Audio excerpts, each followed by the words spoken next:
አቲካ ቢንት ዘይድ ረዲየላሁ አንሃ። አቲካ ቢንት ዘይድ ይህቺ በታላቅ የሸሂዶች ቂሳ ታሪክ ውስጥ የገባች ሴት ስሟ አቲካ ቢንት ዘይድ ስትባል ቅጽል ስሟ ደግሞ የሸሂዶች ሚስት በመባል ትታወቃለች።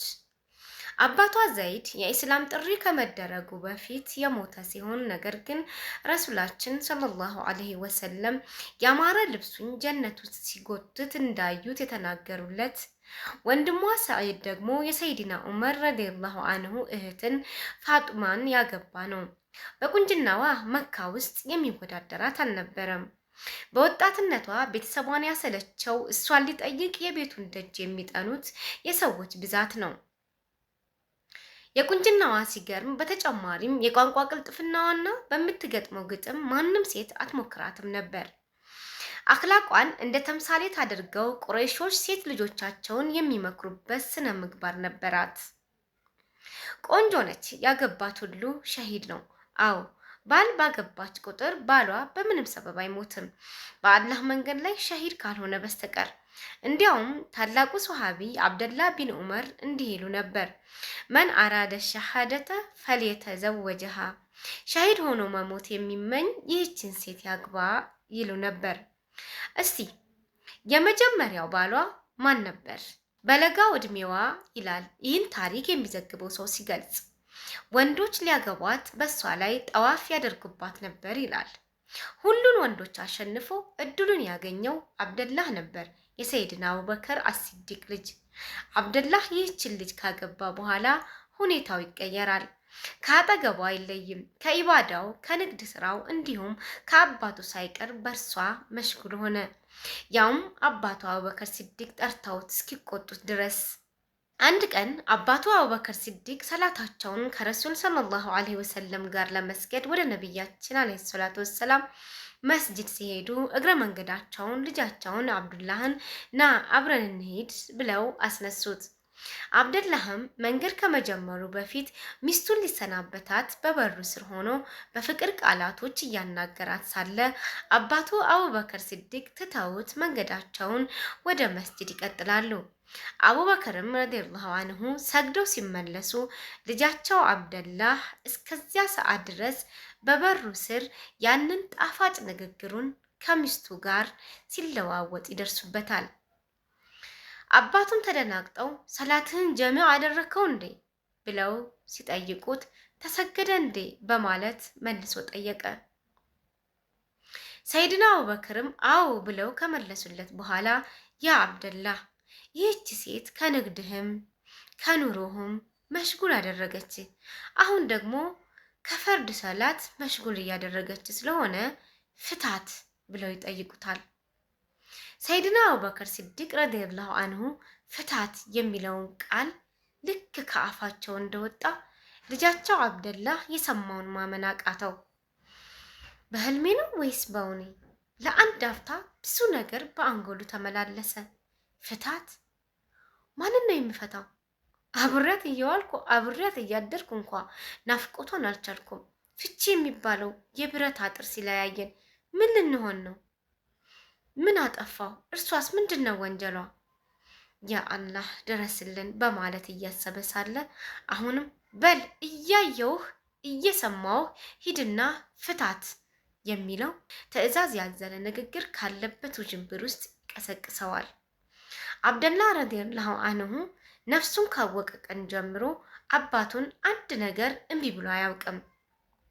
አንድ ቀን በአባቱ ላይ አምጾም አያውቅም። ለአባቱ ሁሌም ታዛዥ ነበር። ዛሬ ግን ሊገባበት የማይፈልገው ሁለት መንገድ ከፊቱ ድቅና አለበት። አባቱን ማጣት አይፈልግም፣ ፈጽሞ የማይታሰብ ነገር ነው። ነገር ግን የእሱ ህይወት ከሚወዳት ሚስቱ ተለይቶ መኖር መሰቃየት መሆኑን እየተረዳ የአባቱን ሀቅ አብልጦ ወደ ሚስቱ እየተራመደ ሳይሆን እግሩ እየሳበው ራሱን እንደሳተ ሰው በህይወቱ ለመጀመሪያ ጊዜ መናገር እንደጀመረ ህፃን በተወሳሰበ አንደበት ለሚስቱ ፈትቼሻለሁ አላት። ሚስቱም የሰማችውን ማመን አቃታት። ከጥቂት ጊዜ በፊት አብደላህ ይነግራት የነበረው ባል ለሚስቱ ያለውን ፍቅር፣ አክብሮትና እዝነት የሚገልጽ ቃላቶች ነበር። ግን አሁን ለምን ፈታኝ? ምን አጠፋሁ? ባሌን ምን በደልኩት? ምንስ ቀየረው? እያለች ልትቆጣጠረውና አብደላና ሚስቱ ከተፋቱ በኋላ ስለተለያዩ የሁለቱም ሁኔታ በጣም አሳዛኝና የሚያሳስብ ነበር።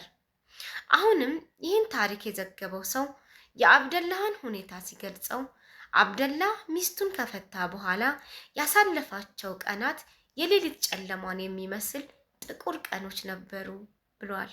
አሁን አብደላህ እያደረ ሲሄድ ህይወቱ ለምን ወዳልፈለገበት መንገድ እንደመራ ሰበቡን መመራመር ይጀምራል። ችግሩ ምኑ ላይ እንደሆነም ወዲያው ይደርስበትና በህይወቱ የሚጠበቅበትን ሐቆች ለሁሉም ሊሰጥና ሊያደርስ ለራሱ ቃል ገብቶ ይነሳል። ባለቤቱም አይኗን ከፍታ ከአብደላህ ጋር የነበራትን ትዳር ያሳለፉትን ጊዜያት መለስ ብላ ስታስበው ባሏን በኸይር ነገር በኢባዳውና በኑሮው ማበረታታት ሲገባት ከሁሉም ነገር እርሱን መሽጉል ማድረጓ ተሰማት። አንድ ቀን ሌሊት ሰይድና ዑመር ረዲየላሁ አንሁ የሌይልን ሰላት በቤታቸው ጣሪያ ላይ ሆነው ሲሰግዱ ከታች የልጃቸው የአብደላህን ድምፅ ይሰማሉ። ከዚያው ጣሪያ ላይ ሆነው ወደ ታች ሲመለከቱ አብደላና ሚስቱ በአንድ ግድግዳ ተለያይተው እርሷ ከውጭ ሆና ጆሮዋን ግድግዳው ላይ ለጥፋ አብደላ በዛኛው ጎን ሆኖ በሰራው ባጎደለው የተጸጸተበትንና የሚስቱን ናፍቆት አለመቻሉን የሚገልጽ ግጥም ሲገጥምላት ሰሙ። የሚገርም ነው። አቡበክር ሲዲቅ ቂያሙል ለይል ላይ ናቸው። ልጃቸው ደግሞ ምን ያህል ፈተና ላይ ነው የወደቀው። ሰይድና አቡበከር ግጥሙንም ሰምተው የልጆቹንም ሁኔታ አይተው ሰላታቸውን አብቅተው ያ አብደላ በማለት ተጣሩ። አብደላም እንደተነቃበት በመረዳት አሁንስ በቃ በእኔና በሚስቴ ባህል ያለው ትዳር አለቀ፣ እንዳላያት ታዘዝኩ። አሁን ደግሞ የተጠራሁት ድምፄንም እንዳትሰማ ድምጿንም እንዳልሰማ በቃ እንድርቃት ሊነግረኝ ነው ያ አላህ በማለት ወደ አባቱ ዘንድ ቀረብ አለ። አብደላ ውስጡ እየፈራ ጉልበቱ አልሸከምህ እያለው ከአባቱ አንደበት የሚወጣውን ትዕዛዝ እየጠበቀ ነበር። ሰይድና አቡበከር ሲዲቅ ወደ አብደላ ጠጋ በማለት ያ አብደላ አሉት።